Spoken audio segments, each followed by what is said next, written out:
جب برف پگھلتی ہے تو سیلاب بولتا ہے۔ لداخ کے پہاڑ اب گونگے نہیں رہے، اب وہ دہلی سے سوال کر رہے ہیں۔ یہ وقت ہے سچ سننے کا، مودی کا ہندوستان جبر سے بغاوت تک۔ اعوذ باللہ السمیع العلیم من الشیطان الرجیم، بسم اللہ الرحمن الرحیم۔ دوستو اور بھائیو، تاریخ کے صفحات پر بعض اوقات برف پوش علاقے وہ صدائیں جنم دیتے ہیں جو آگ کے علاوہ سے بھی زیادہ گرم ہوتی ہیں۔ جب ظلم کی دھوپ اپنی تمادت سے انسان کو جلسانے لگتی ہے، کہیں نہ کہیں بغاوت کا ایک بادل اٹھتا ہے۔ بر صغیر کی مٹی نے بھی ایسی ہی صداؤں کو بارہا جنم دیا، کبھی گاندھی کے عدم تشدد کی صورت میں، کبھی بھگت سنگھ کے انقلابی نعرے کی صورت میں، کبھی خالصتان، ناگالینڈ، منی پور اور میگھالیہ کے باغیوں کی للکار میں، اور آج وہی صدا ایک نئے نام کے ساتھ ہمالیہ کے برفداروں میں گونج رہی ہے، اور وہ ہے لداخ۔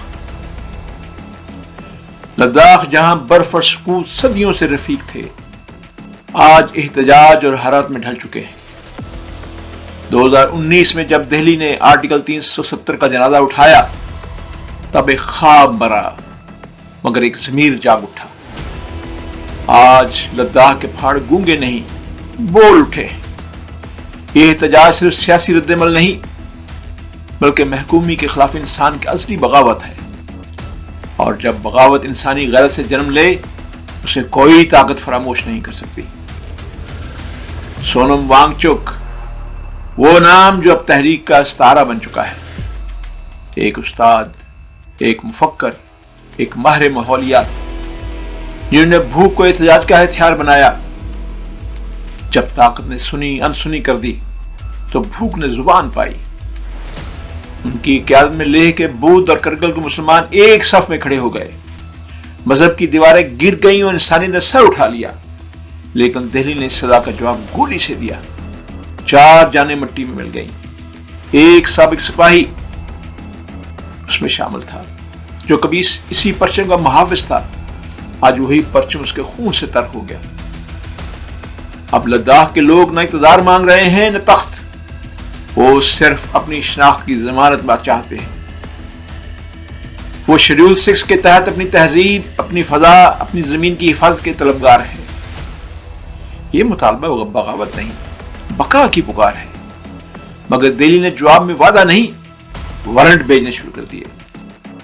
آج لداخ کے ہر گاؤں میں سوال گونج رہا ہے، آئین عوام کا ہے یا اقتدار کا؟